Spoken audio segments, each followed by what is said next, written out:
Hi, it's Shayna, also known as Shayna Lines Designs.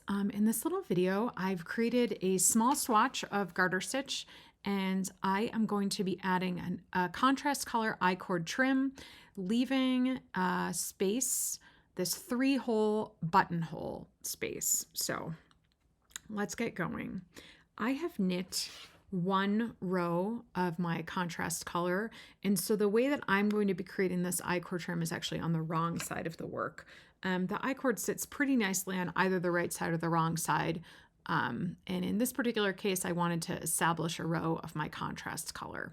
So there's a couple things. And you may have heard me say this in other videos or projects, my project right here just has a slipped selvage. And so in order to create the I-cord to actually sit in the right spot, I need to start by using the cable cast on to add 3 stitches before I begin my 3-stitch I-cord. If I were working a piece that had integrated I-cord edges the whole way, my I-cord would actually be in line. But in this particular case, I'm going to show you how I do the cable cast on.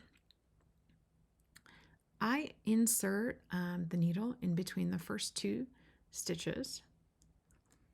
I wrap as if to knit, and then I'm pulling that new stitch out from in between. I like to actually give it a twist as I put it on the needle right here. Some people add that twist, some people don't. I think either way is fine. I would just be consistent with what you do. A cable cast on can be used to add stitches in the middle of a row, or for me, most commonly, it's used in creating this I-cord bind off. And this is how the I-cord bind off works. This is over 3 stitches. I'm going to knit 2 stitches. These are the ones that I've just used with my cable cast on.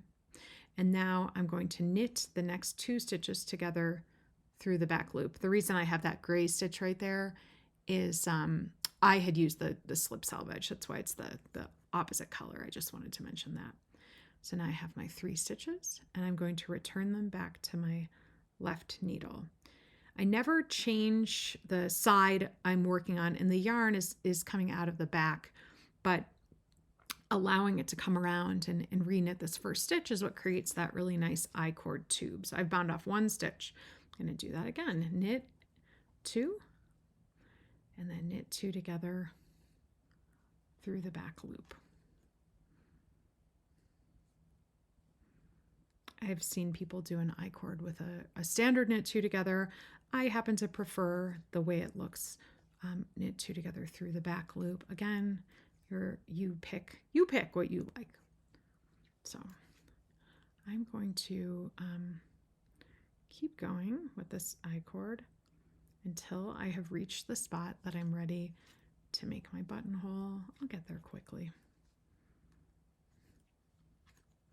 I've gotten through to where I'm ready to make my buttonhole. I just wanted to show you a couple things. So the I-cord is sitting up on top of my work right here because I've done that cable cast on of 3. That's what makes it kind of stand up a little bit.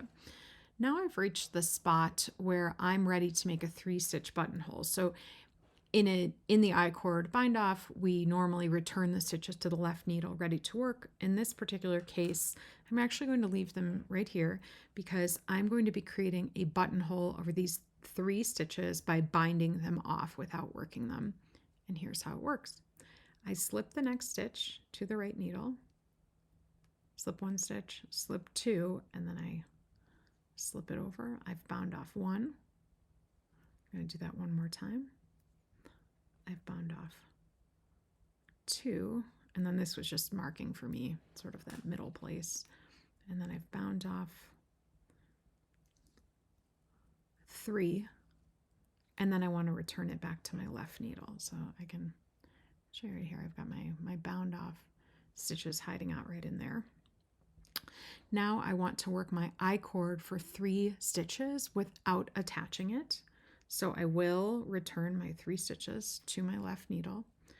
I'm going to work my I-cord 3 times because I want to fill in those stitches that I've just bound off. So I knit all 3, that's once, return it to the left needle,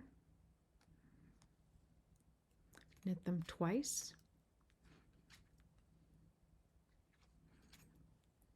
return them to the left needle, and knit them 3 times.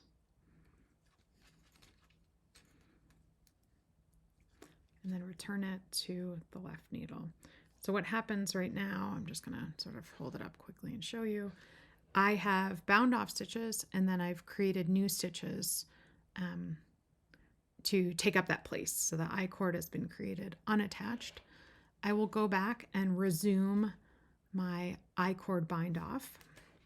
And so the difference now is knit 2 and then knit 2 together through the back loop. So you can see they're actually not attached right now, those 2 stitches. So I may want to give a little tug to that one just right there. Make sure that's pulled in. And then I return my stitches and I continue to go until I've bound off all of my stitches.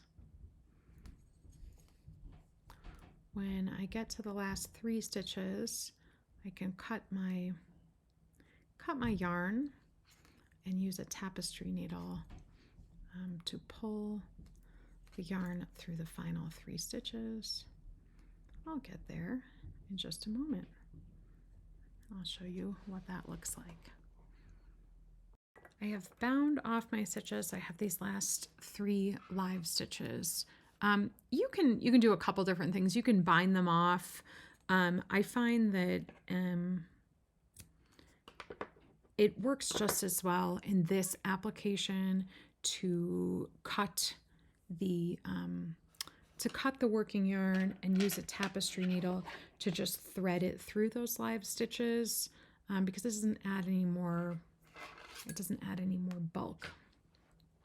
So I'm coming back around and I'm just gonna take my tapestry needle and feed it through those stitches, pulling out my knitting needle and